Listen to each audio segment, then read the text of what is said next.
জয়পুৰা সোণ হৈ জিলিকিল ৰঙানদী সমষ্টিৰ ফুলবাৰীৰ মানৱ প্ৰতিম শইকীয়াৰ বাসগৃহত আছো আৰু যিহেতু আপুনি হাইস্কুল শিক্ষান্ত পৰীক্ষাত এক ধুনীয়া ফলাফল অৰ্জন কৰিবলৈ সক্ষম হৈছে, কি ক'ব? যথেষ্ট ভাল লাগিছে, যথেষ্ট কষ্ট কৰিছিলোঁ এয়া পাবৰ কাৰণে।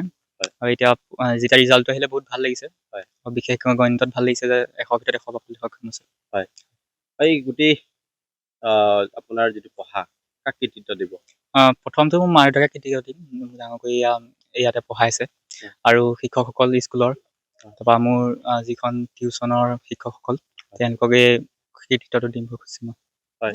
ইয়াৰ পাছত কি লক্ষ্য, কিহত পঢ়া? লক্ষ্য ছায়েন্সত পঢ়িম। হয়। আৰু মানে ইঞ্জিনিয়াৰ লাইনত যোৱা মন আছে। ভৱিষ্যতে ইঞ্জিনিয়াৰিং লাইনত যোৱা মন আছে। হয়, যিহেতু আজিকালি পঢ়া ক্ষেত্ৰত ল'ৰা ছোৱালীয়ে কিন্তু বহুত পিছ পৰি গৈছে, মোবাইলৰ পৰা আৰম্ভ কৰি টিভিৰ পৰা আৰম্ভ কৰি। এই ল'ৰা ছোৱালীবোৰক আপোনালোকে কি আহ্বান জনাব?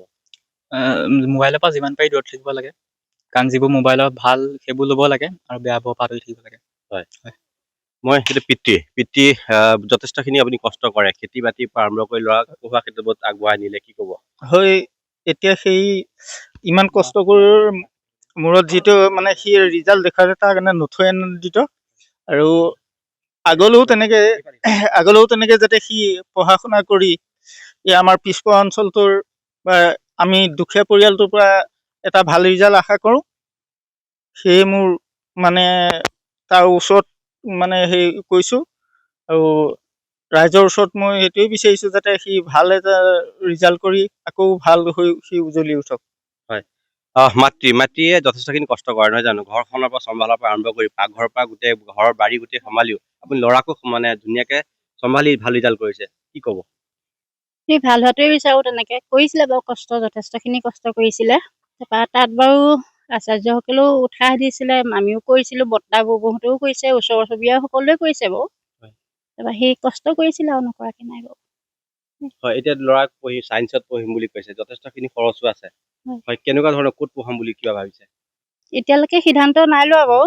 এনেই বহুত কেইখন আহিছে যদিও আমি সিদ্ধান্ত নাই লোৱা। আজি ৰিজাল্টটোৰ ওপৰত নিৰ্ভৰ কৰিয়ে সিদ্ধান্ত ল'ম বুলি ভাবিছোঁ। হয়, মই পিতৃৰ পৰা জানিব চেষ্টা কৰিম। ল'ৰাটোৱে যথেষ্টখিনি ভাল ৰিজাল্ট কৰিছে। এতিয়া পঢ়োৱাৰ ক্ষেত্ৰত আপোনাৰ ওপৰতে গোটেই বোজাটো আহিছে। এতিয়া কেনেধৰণে আপুনি ভাবিছে ক'ত পঢ়ুৱাব? তাক পঢ়ুৱাবৰ কাৰণে সি ছায়েন্সত পঢ়িম বুলি কৈছে, কিন্তু সেইমতে মই পঢ়ুৱাব পৰা আৰ্থিক হিচাপে মই অলপ দুৰ্বল। কিন্তু কোনোবা স্কুল বা কোনোবাই যদি সহায় সহযোগ কৰে, তেতিয়া মই অকণমান আগবাঢ়ি যোৱাত সহায় পাম।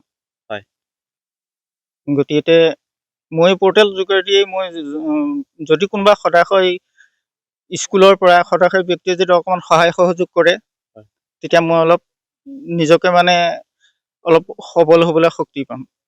হয়, এটা কথা উল্লেখ কৰিছে যে তেওঁলোক যিহেতু আৰ্থিক অৱস্থা অলপ দুৰ্বল, যদি ভাল স্কুলত যদি পঢ়াব হ'লে যথেষ্টখিনি টকাৰ প্ৰয়োজন হয়। যিহেতু চৰকাৰী যিখিনি বিদ্যালয় আছে সেইখনত যথেষ্ট নহয়। এতিয়া ছায়েন্সত পঢ়িব হ'লে প্ৰাইভেটতে পঢ়িব লাগিব, বা ভাল এখন কলেজত পঢ়িবলৈ যথেষ্টখিনি টকাৰ প্ৰয়োজন। যদি কোনো সদাশয় ব্যক্তি যদি এই পৰিয়ালটোক সহায় কৰিব বিচাৰে, তেতিয়াহ'লে তেওঁলোকক যোগাযোগ কৰিব, তেওঁলোকে আহ্বান জনাইছে। হয়।